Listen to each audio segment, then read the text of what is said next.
My girlfriend said, "Everyone lies sometimes. It's not a big deal." When I caught her hiding our money, I smiled, said, "Okay," and went completely quiet. A month later, one missed payment changed the power between us.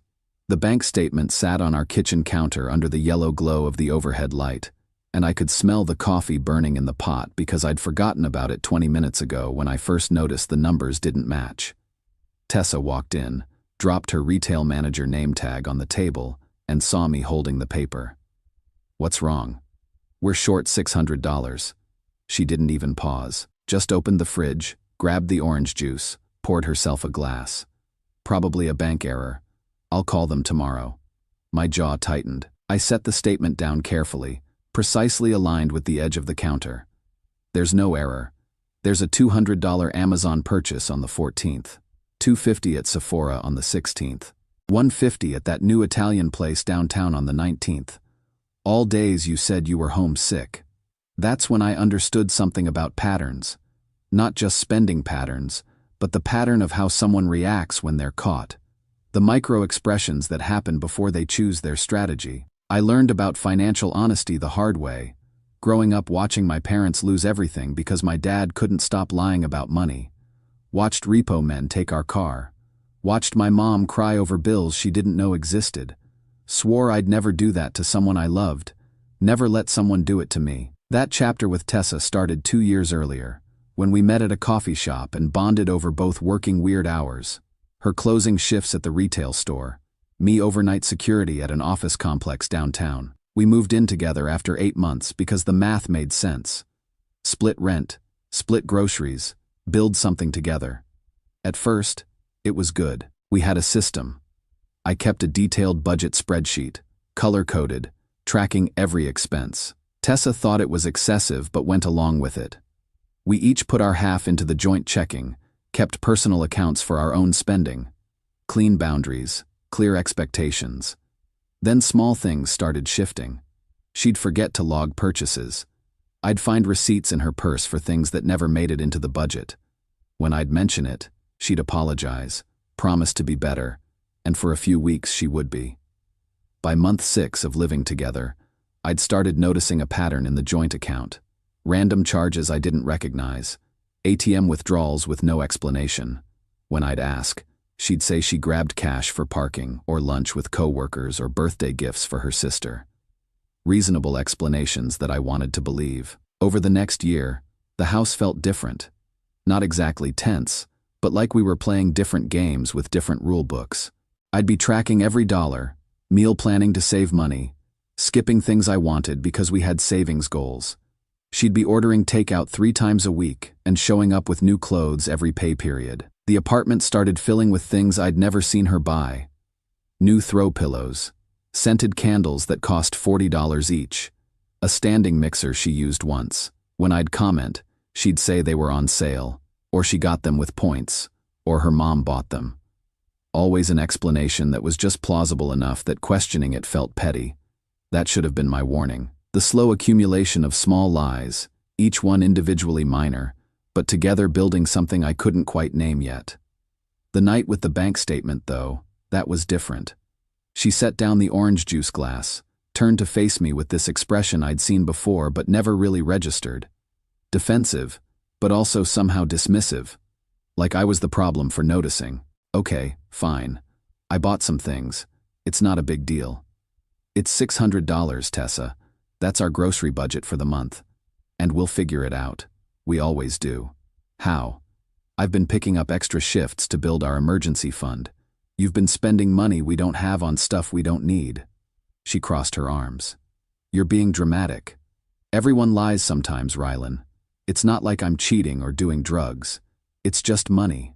You're exhausting with this stuff." I started to respond, started to explain about my parents, about why this mattered, about how we'd agreed to be honest about finances because that's how trust works. Then I stopped. Just stopped mid-breath. Because she was right, in a way. Not about the lying being okay, but about me being exhausting. I was exhausted. Exhausted from being the only one who cared about stability, the only one tracking our future, the only one who thought honesty mattered. so I smiled. You know what? You're absolutely right. She blinked. What? Everyone lies sometimes. I've been way too dramatic about this. My bad. She looked confused but relieved. Oh, okay, good. I'm glad you're finally being reasonable about things. I picked up the bank statement, folded it carefully, put it in the drawer where we kept important documents. Poured myself the burnt coffee because wasting it felt wrong. Went to bed like nothing had happened. What I didn't tell her was that I'd just made a decision. Not to fight, not to argue, not to convince her that honesty mattered. Just to apply her philosophy consistently and see what happened. The next day, I opened a separate checking account at a different bank. Started having part of my paycheck direct deposited there. Not a huge amount, just enough that the numbers in our joint account looked slightly smaller, but not alarmingly so. When Tessa asked why my contribution seemed lower, I said taxes had gone up. She didn't question it. Why would she? Everyone lies sometimes. I started lying about my schedule. She'd ask when I was working. I'd say overnight Tuesday through Saturday, but really I had Wednesday off. Spent it at the 24-hour diner down the street, drinking coffee and reading books I'd been meaning to get to. When she'd text asking what I was doing, I'd say, working. Everyone lies sometimes. Over the next few weeks, I stopped asking about her spending, stopped updating the budget spreadsheet, stopped caring when new things appeared in the apartment. When she'd mention going shopping, I'd just nod. When she'd ask if we could afford something, I'd shrug and say, probably. Elias, my co-worker on day shift, noticed first. I'd been bringing better coffee to work, wearing a new watch, treating myself to lunch sometimes instead of packing from home. Side gig? He asked one morning during our overlap. Something like that, I said. Everyone lies sometimes. He looked at me weird. Elias is 62, old school, believes in working things out and not sweating small stuff. You and Tessa doing okay? You seem different. Great, actually. Never better. That was technically true. I felt lighter than I had in months. No more tracking her spending. No more fighting about money. No more stress about whether she was being honest. I'd just accepted that honesty wasn't part of our relationship and adjusted accordingly. Tessa started noticing the change after a few weeks. Not the lies. She didn't catch those. But the vibe. The fact that I wasn't asking questions anymore, wasn't checking in, wasn't engaged in the daily management of our life together. You've been distant, she said one night while we were watching TV. Have I? Yeah. You don't talk to me about stuff anymore. It's weird. I thought you said I was exhausting with all my questions. Well, yeah, but now you're like, too chill. What's going on with you? I looked at her. Really looked at her, sitting there in pajamas that cost more than my weekly grocery budget, holding a wine glass from the expensive set she'd bought without telling me, genuinely confused that I'd taken her advice. Everyone lies sometimes, right? I'm just learning to be less dramatic about things. Isn't this what you wanted? She didn't have an answer for that. The following weekend, Tessa's sister Mira came to visit. We were having coffee at the apartment when she mentioned, casually, that she'd seen me at that new upscale restaurant downtown the previous weekend. With some woman, she added, watching my face. I'd been there alone, treating myself to a nice dinner with money from my secret account. The hostess had seated me at a table near a solo businesswoman. We'd never spoken, never even made eye contact, but I guess from a distance it might have looked like we were together. I didn't correct the assumption, just sipped my coffee. Tessa's face went white. What woman? People see what they see, I said. Everyone lies sometimes, including through assumptions. Rylan, what the hell does that mean? Means maybe you should tell me what you think it means. Mira looked uncomfortable, like she'd started something she didn't mean to, but I wasn't angry at her. She was just providing information based on what she'd observed. Accurate information, just incomplete context. Tessa spent the rest of Mira's visit quiet, watching me with this confused expression like she was trying to solve a puzzle. After Mira left, she confronted me. Were you on a date? Does it matter? Of course it matters. We live together. And we both agreed everyone lies sometimes. So maybe I was on a date. Maybe I wasn't. Maybe it's not dramatic to keep some things private. This is different. How? She couldn't explain how. Just got frustrated, said I was being impossible, locked herself in the bedroom for the rest of the night. I slept on the couch. Didn't even bother me. I'd gotten pretty comfortable with the couch over the past few weeks, spending more time out there anyway. Keeping my distance from the bedroom where she scrolled her phone and made purchases I stopped tracking. The first of the month came faster than I expected. Colt, our landlord, called my phone around 5 p.m. I was just waking up before my night shift. "Rylan, you're short $800 on rent." I sat up. "What?" "Got your money order for your half, but Tessa's half is missing. Rent's due in full by the 5th or I start eviction proceedings. Company policy. I'll call you back." I found Tessa in the living room, already home from her shift, looking stressed. "Landlord called," I said. "We're short $800. I know. I was going to talk to you about it. I had some unexpected expenses this month. Can you cover me? I'll pay you back next month." I pulled out my phone, opened my banking app, showed her the screen. Joint account, 247.18s.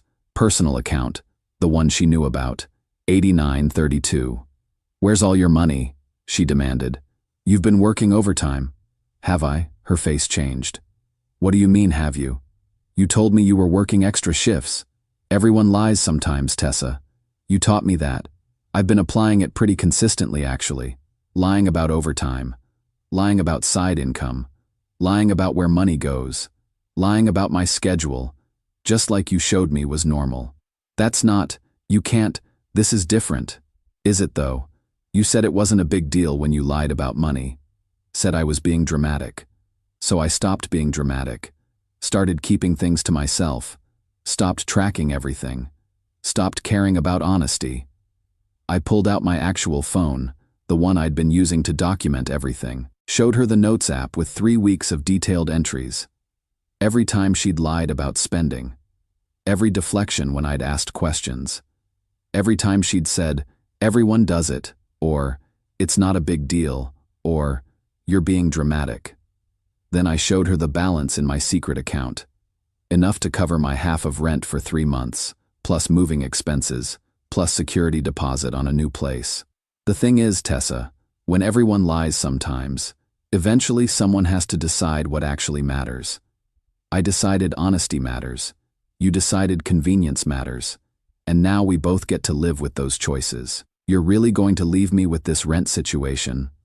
I'm going to pay Colt my half directly. What you do with your half is up to you. Maybe call your sister. Maybe sell some of those things you bought with money we didn't have. Maybe get a second job. Everyone figures it out sometimes. I started packing that night. Took only what was mine. Clothes, laptop, the books I'd bought before we moved in together. Left the expensive throw pillows and the scented candles and the standing mixer. She could keep all of it. Tessa tried everything over the next few days. Crying, promising to change, saying I was being cruel, saying I'd trapped her, saying I'd planned this whole thing like some kind of manipulative asshole. "You established the rules," I told her. "Everyone lies sometimes. Honesty doesn't matter. I'm just following the guidelines you set." "I didn't mean it like that." "Then how did you mean it?" She couldn't explain. Because there wasn't a way to explain that lying was fine when she did it, but unacceptable when I did. That her lies were minor, and mine were betrayals. That her spending was justified, and my secret saving was deceptive. I moved into a studio apartment across town. Small place, but mine. My name on the lease, my rules, my money. Colt got his rent, my half, directly from me, with a money order and a receipt. What happened with Tessa's half wasn't my problem anymore. Elias asked me about it during our shift overlap a week later. He'd heard through the grapevine that I'd moved out. "You doing okay?" "Yeah, actually really good." "What happened? If you don't mind me asking." "We had different ideas about honesty. Turns out when someone tells you lying doesn't matter, the smartest thing you can do is believe them and act accordingly." He nodded slowly. "That's cold, man. Maybe, but it's honest. Which is more than I can say about how she treated our relationship. The thing nobody tells you about taking someone at their word is how quickly they'll backtrack when they realize you actually believed them." Tessa had spent months establishing that honesty was optional, that everyone lies, that I was dramatic for caring about truth. then got furious when I applied that same standard. But I wasn't angry about it. Not really. I was just tired of being the only person in the relationship who thought promises meant something. I kept the documentation, not because I planned to use it for anything, but because looking at it reminded me of something important. That when someone shows you who they are, when they explicitly tell you their values, you should believe them, and then decide if those values align with yours. Mine didn't align with hers. Simple as that. These days I work my night shifts, come home to my quiet studio, manage my money carefully, and sleep well knowing exactly where I stand financially. No surprises, no lies, no having to track someone else's spending while they call me dramatic for wanting basic honesty. Sometimes I see Tessa's posts on social media. She's still working retail, still buying things she probably can't afford, still presenting this image of having it all together. Good for her, I guess. Everyone lies sometimes, especially on Instagram. But I don't lie to myself anymore. And I don't accept lies from people who claim to care about me. That's the real lesson I learned from all of this. Not about revenge or making someone pay or proving a point. Just that sometimes the best response to someone's philosophy isn't to argue with it. It's to apply it so consistently that they have to confront whether they actually believe what they're saying. Tessa didn't believe everyone should lie sometimes. She believed she should be allowed to lie while I should be honest. She believed her comfort mattered more than our trust. She believed I'd keep tracking, keep caring, keep fighting to make things work while she did whatever she wanted. I just stopped fighting, stopped caring, stopped doing the emotional labor of holding us both accountable. And once I did, the whole thing fell apart in less than a month. That's what happens when only one person in a relationship thinks honesty matters. Eventually, the other person gets tired of being honest alone. I don't regret leaving. I regret not leaving sooner, regret wasting time trying to convince someone that truth mattered when they'd already decided it didn't. But I learned. I learned that sometimes the kindest thing you can do for yourself is take people seriously when they tell you who they are. When someone says lying is fine, believe them. And then decide if you want to build a life with someone who thinks that way. I decided I didn't. Best decision I ever made. The studio apartment is small, but it's honest. The budget spreadsheet only tracks my expenses now, and every number is accurate. The bank account shows exactly what I think it shows. No surprises, no lies, no drama. Just me, living by the values I always said I believed in, finally alone enough to actually practice them. Everyone lies sometimes, but not everyone has to live with liars. I chose not to, and I sleep better for it.